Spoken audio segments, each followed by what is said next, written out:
Welcome to ThinkTech on OC16, Hawaii's weekly newscast on things that matter to tech and to Hawaii. I'm Jay Fidell. And I'm Duke OIshi.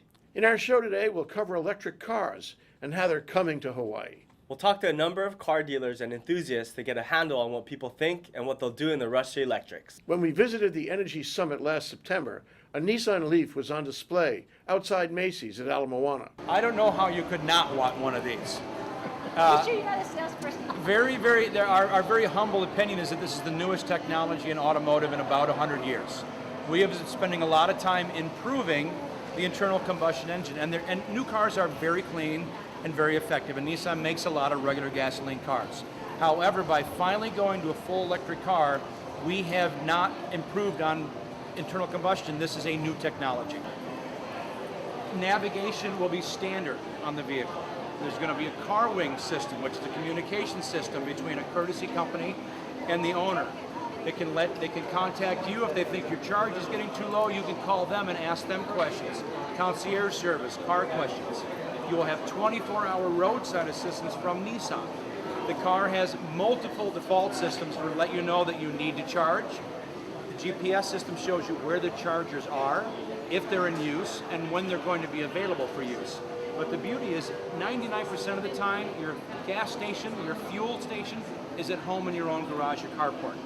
We will sell you at the dealership a home charging unit, a 240-volt system, so that every time you come home, you plug in, you walk away, you go in the house. So how long does it take for the charge? If you come home on a completely empty battery, you'll be fully charged in 6 to 8 hours, and a rough average around the country, that is under or well under $3 for 100+ miles of driving.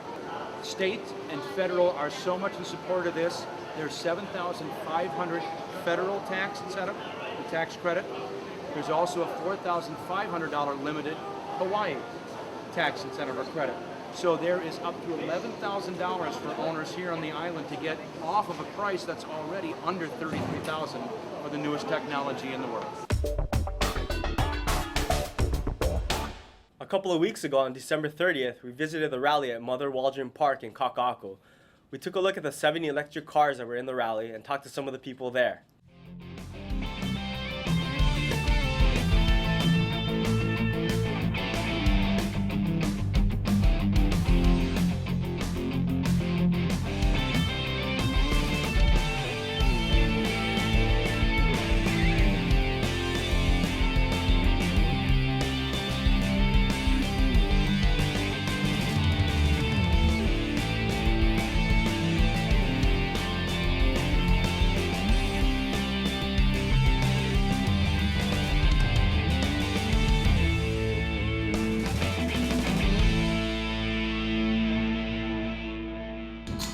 Hi, what's your name? Dan David. I'm one of the sponsors along with Blue Planet Foundation here and Green Energy Outlet.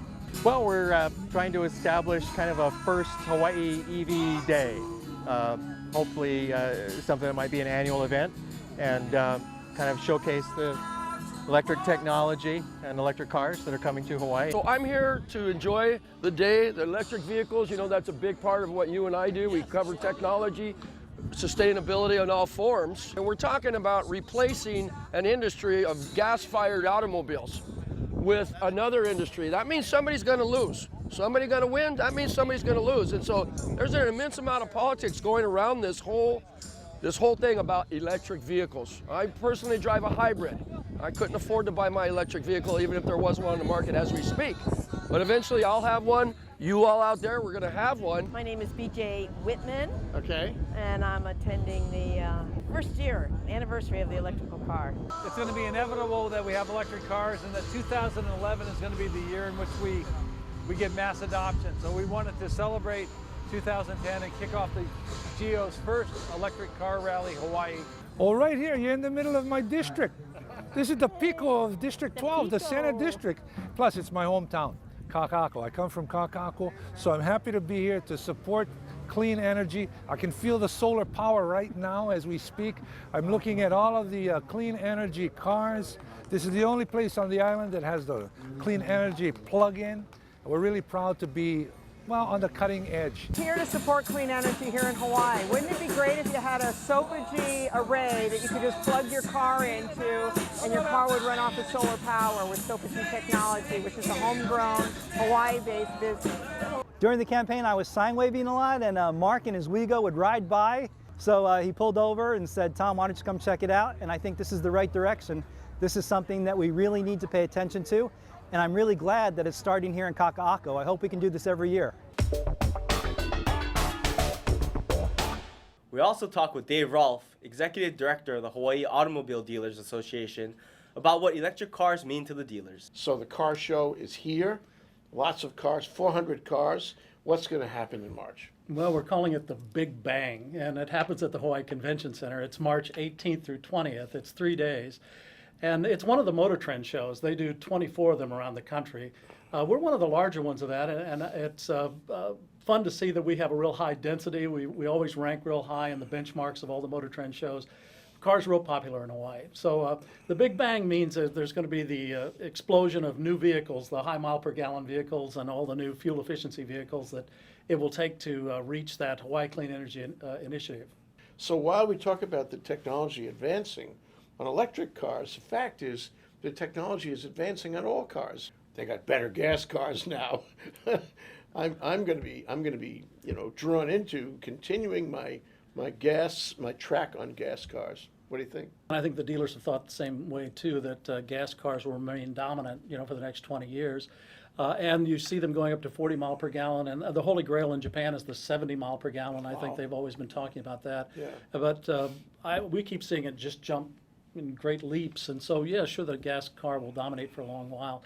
But it's fascinating to see the new technology with regard to electric, and now, of course, this 2011 year, you're going to see the first production model electric. What about the Leaf? Do you think the Leaf is going to be popular here?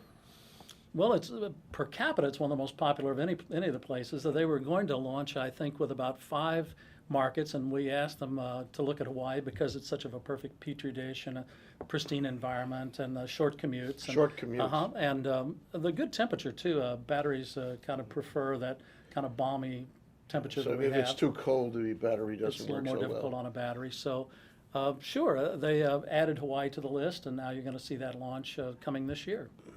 I talked to a few people about who were on the list, right, who put their $100 down, but they can't seem to get a definitive answer back from Nissan on exactly when that car is coming in.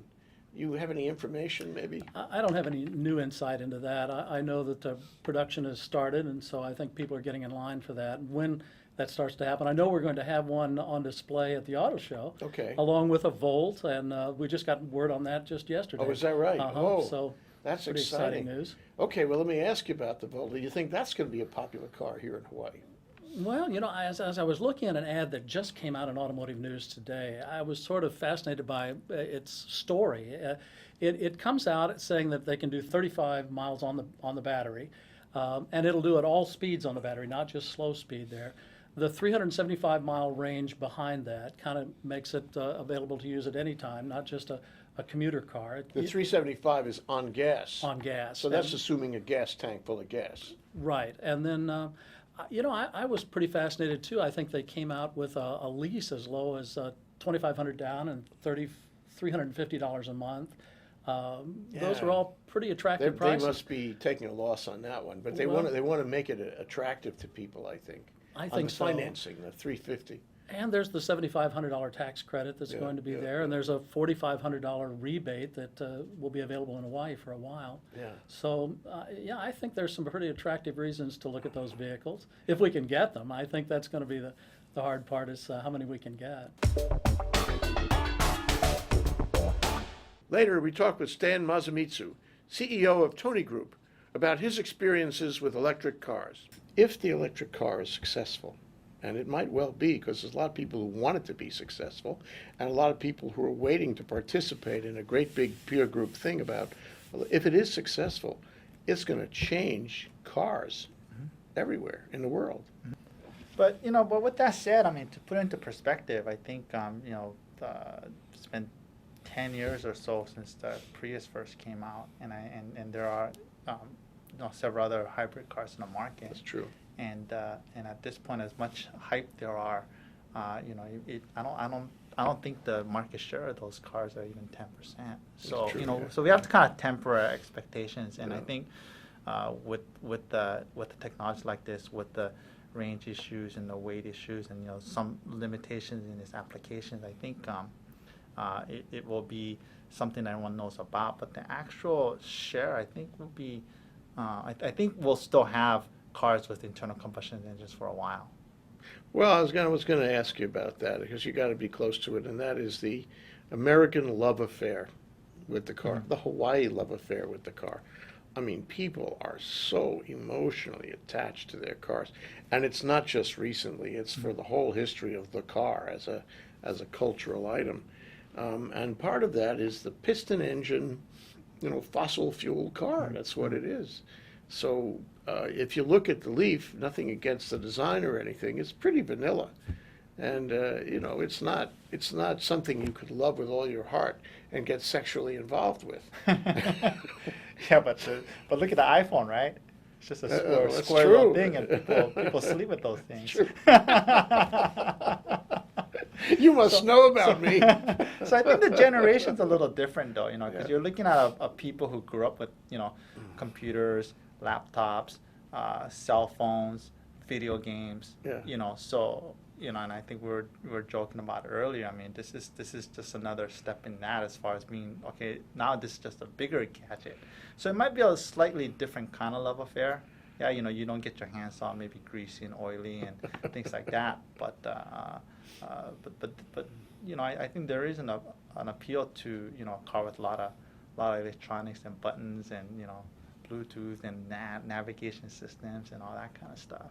But again, it's like the guy who owns the iPhone. Sure. You know, yeah, it's nerdy, but there's a cool factor to it nowadays as well. You know, just you know, so it's more people I think who appreciate technology, and it just happens to be a car. Yeah. Later, we talk with Ed Kemper, attorney and car enthusiast, who does a show on cars right after ThinkTech on OC16. Right now, Hawaii has really not received all the electric cars that are coming down the pathway, the Nissan Leaf being the primary one and the Chevy Volt. I don't think any have arrived in Hawaii yet. Yeah. We do have a Toyota Prius plug-in. Is that a test car or? It is. It's not yet available. So let me explain what that means. Hybrids are various types, but essentially they're gasoline powered with an electric motor. You come to a stoplight, gas motor goes off, and then depending on the make and model, you can accelerate using the electric motor up to a certain speed, gas motor comes on. What Prius is going to do is say, instead of only accelerating up to 20 miles an hour and the gas motor comes in, you're going to plug this baby in at night, and you're going to be able to go 12, 13 miles on electric power alone. Obviously, then your gas mileage becomes much better. So there is one in the state now, and it's sort of a demo. It's being handed out to various people to try it out. And of course, the next step is pure electric, which means every night you should probably plug it in. Although if you live on Oahu, maybe not. Maybe you get a couple of days out of it. Yes, because they say, depending on conditions, the range of a Leaf is roughly 80 miles. And of course, the next step is, or the next sort of gradient, to take care of the fear about, oh my God, I'm going to lose my battery power and I'm going to be stuck, is the Chevy Volt, which is electric, but it has a small gas motor. But the gas motor isn't to power the wheels, it's to generate electricity. And that's the difference between the Chevy Volt and the Prius. The Leaf is pure electric, and we're going to get more pure electrics. Ford Focus is going to be, the new model is going to be pure electric. There's going to be a Mitsubishi pure electric. And why all this is happening is two things. Obviously, the fear the gas prices are going to go up. And number two, the federal government has said, starting in 2016, your average gas mileage, or CAFE standards, is going to go up about 10 miles per gallon. And of course, if you have electric vehicles in your fleet, wow, I mean, you're going to get equivalent of 90 miles of the gallon or thereabouts. So you can still sell that big SUV that gets 20 and sell the one that gets 90 and balance it off to get that. And then another 15 years or so, it's going to go up to a much higher number. Then we talked with Mark Pisconeri, a Wheego dealer, on his efforts to make charging stations available to the public. So you are the Wheego man. Yes. What is Wheego, and why should we know about Wheego? Wheego is an electric car, and you should know about it because that's the future. Wheego is a new company. It's just 2 years old, headquartered in Atlanta. Our factory's in Ontario, California, and we make electric cars that are 70% American content. Final assembly done in California, and we just brought them to Hawaii recently. The cars we have now are two-seaters. It's a small car. The body shape looks like a smart car. People are very familiar with the smart cars. Although we call ours the smarter car. The heart of the electric car is you've got batteries which store the energy. You've got a motor which uses the energy. And in between you've got a unit called a controller. The controller is the brains of the car. That's the heart of the car. So when you step on the accelerator on your electric car, you are sending a signal to the controller. The controller tells the battery pack how much energy to provide to the motor. It tells the motor how fast to spin. With our cars, our controllers not only do that, but they record everything that happens in the life of the car. You have to see this not with all that baggage you bring from knowing about conventional cars. You have to see it as a purely new instrument that's just designed for an electric drivetrain, nothing else. And that requires a change in the way you think, the way people think, the way car manufacturers and designers think. And that's what's happening here. Oh, absolutely, absolutely. It's funny because what we find is this idea that that they think that the drivers are going to be different. When actually, you're right, it's the cars that are different. It's the same drivers. I mean, to us, the beauty of the car and what's so smart about it is the functionality is the same. You're going to get in the car, you're going to turn the key, and it's going to take you there. Finally, we talked with Todd Ye, an electric car specialist with Servco, on how electric cars will change the car market. Well, you're definitely going to see a shift from hybrid vehicles into something more like electric vehicles. Even further than that, maybe something like hydrogen fuel cell vehicles also. But definitely the auto industry is definitely pinching down on better fuel economy, better for the environment, better for the consumers also. And so tuning in those features for them also. So it's definitely changing direction, and for the most part, it's going to be kind of a big change for most of us consumers, and it's changing a little too quickly for us. Why do you say that? That's so interesting. Yeah. Well, I guess you could say that most of our lifestyles now and how we currently use our vehicles is very different than being very efficient. Yeah. And so with vehicles that are being changed, such as an electric vehicle, it's going to take some kind of lifestyle change as far as what I'm used to. So it's going to take me some time getting used to driving an electric vehicle and being kind of in this range per se of what the electric vehicle can do. So there are other manufacturers that are doing different techniques to get to the full electric type of vehicle. So Toyota is currently using plug-in hybrid technology, which will be coming out probably in the first quarter of 2012. Oh, that's pretty soon. Yeah. So we're currently right now, Toyota in Hawaii, we're testing 2 of those plug-in hybrid vehicles here, and we have very, very good results so far. I'm purely impressed by it. I think these are going to sell like crazy. What do you like about it? What I like about it is that it still has the gasoline engine there, and it still has the hybrid powertrain that the regular Prius has, although we add a larger lithium-ion battery pack that allows us to have some extended electric vehicle range, about anywhere from 12 to 14 miles. And what that does is allow me, because I live about 6.5 miles from work, I can go to work and home on just electricity. It's like I have an electric vehicle. Yeah. But guess what, Jay? When I go out on the weekend and I got to go a little further, I want to go out to Waiawa or I want to go a little further, I can. I'm going to use up that 12 to 14 miles distance, and then it turns back into being a Prius, which is absolutely a great vehicle already to begin with. So the numbers that we're kind of seeing on returns of some of these vehicles, when I used it, I got about 864 miles to the tank, and it's only 10.5 gallons. It took me 1 month to burn 1 tank of gas. But you were charging all the time, were you? Well, I was charging At night. I was charging it once a day. Okay. Yeah. Now, what's good too about a plug-in hybrid at this interim part is that the battery pack doesn't have to be as large as a full electric vehicle. So when I charge it now, it doesn't cost me as much and it charges much faster. It's just a couple of bucks. Huh? Yeah, so at Oahu's kilowatt hour rating, it's roughly around anywhere from 75 cents to $1. Really? Yeah, depending on what the rate is at that time. To fill up the battery. To fully So- charge the battery oh, from that's empty cheap. to full. Yeah, and But it only but takes it's a small battery. So. Yeah, so it's a smaller battery because we have the gasoline engine, and I'll have to Yeah, yeah. rely on it to be a full electric vehicle. Yeah. So how long does it take you to do It that? takes you roughly for a full charge, I'd say about 3.2 hours. So I think that's just on par because if I go to work and I had to go somewhere during work, it would be fully charged before I go to lunch. Yeah.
We learned a lot about the cars, the dealerships, the enthusiasm, and the issues surrounding the arrival of these cars in Hawaii. We can hardly wait till they get here. You know, Duke, the Leaf isn't here yet. Not a single one is here. They're coming, so we're excited about that, but they're not here. Here's a list. Yeah. So are you on the list? Did you sign up? I'm not on the list. I'm very excited about this. I really think I will get one of these days, but we'll see what happens. The first generation will tell me everything. If I see a lot of them on the street, if I see a lot of charging stations, that'll encourage me. Same here. I'll talk to you again about this. Okay, sounds good. Actually, Duke, I wrote an article about the subject of electric cars for the Honolulu Weekly. Check it out in the Honolulu Weekly this week. I sure will, Jay. Now that we're in a new year, there's a new calendar of events. Let's take a look at what ThinkTech will be doing over the next few months. This week, on January 27th, we'll be working with the Hawaii Venture Capital Association to present the Deal of the Year Awards lunch at the Plaza Club. See hvca.org. On February 24th, we'll present a luncheon program about the opportunities the APEC Summit will bring to Hawaii. On March 23rd, we'll present a half-day program called Housing in Hawaii, dealing with the problems we have in providing housing for our people. On April 28th, we'll present a luncheon program about reciprocal investments between Hawaii and China. And now, here's Bill Spencer, president of the Hawaii Venture Capital Association, with this week's Spensation. This week I'd like to talk about a conference that the University of Hawaii held a couple weeks ago with the National Academy of Science, all about turning research into an industry in Hawaii. You know, our university has a lot of talent. There's a lot of good research going on there. It brings in almost $500 million a year in research funding. And so President Greenwood really believes that we can take that research and turn it into something that will help grow the tech industry. So she enabled a council to make some recommendations. And I tell you that President Greenwood is a real ball of fire. She brought in people from all over the country that really know their stuff, and they came up with some good ideas, I think. One is to establish what they call HITEX, which is the Hawaii Innovation Technology Exchange. This is a way to get university research and local companies working together. They've also identified some key commercialization opportunities and really are intent on getting entrepreneurship into the curriculum, as well as exposing the professors and the researchers to entrepreneurship, which is something, of course, I'm real happy to see. But one of the most interesting ideas coming out of this, to me, is the notion of privatizing OTED, which is the Office of Technology Transfer and Economic Development. What do you think about that, Jay? That's really interesting. Is this happening elsewhere? Have OTED offices been privatized elsewhere? Well, one of the speakers was from the University of Akron in Ohio, and they've gotten some very positive support from having done this. They've gotten foundation contributions, and it's really gotten traction. So there is a model for this. Other universities, though, like Stanford, keep it all in-house. Universities and other organizations within the bureaucracy, they don't want to fail. And unfortunately, failure is a good thing. Yes. It teaches lessons that can't be learned otherwise. And I think if there were freedom to experiment and try new things without that worry, you can move things out a lot faster, and that's our real challenge. So what's the first step going to happen on this? Well, I think it's going to take continued leadership, and that's why I'm encouraged by President Marcy Greenwood. Like I said, she's a real ball of fire. She's got energy. She's got connections. She's really, really devoted to this idea, and I think she's got the leadership to carry it off. But I'm glad we're putting a light on our university and trying to get something done. That's great. This is a good time for the university. We'll be right back to wrap up this week's edition of ThinkTech, but first we want to thank our underwriters. Thanks to the Scheidler Family Foundation. Jay Scheidler, through the Scheidler Family Foundation, is an active supporter of a number of educational, cultural, and charitable organizations, including ThinkTech. Hawaiian Electric Company, HECO and its affiliates Miko and Maui and Helco on the Big Island are deeply committed to supporting the communities they serve. Galen Ho. Galen Ho is a senior executive of BAE Systems, a global defense, security, and aerospace company which has a large presence in and commitment to Hawaii. The High Tech Development Corporation, HTDC, is a state agency dedicated to developing Hawaii's high-tech industry, diversifying our economy, and providing quality jobs for our people. Okay, Duke, that wraps up this week's edition of ThinkTech. Remember, you can watch ThinkTech on OC16 several times every week, just like Duke does. For additional times, check out OC16.tv. For lots more ThinkTech videos, and for underwriting and sponsorship opportunities on ThinkTech on OC16, visit thinktechhawaii.com. Be a sponsor and help us reach Hawaii. I'm Jay Fidell. Thanks for joining us on ThinkTech. And I'm Duke OIshi. Aloha, everyone.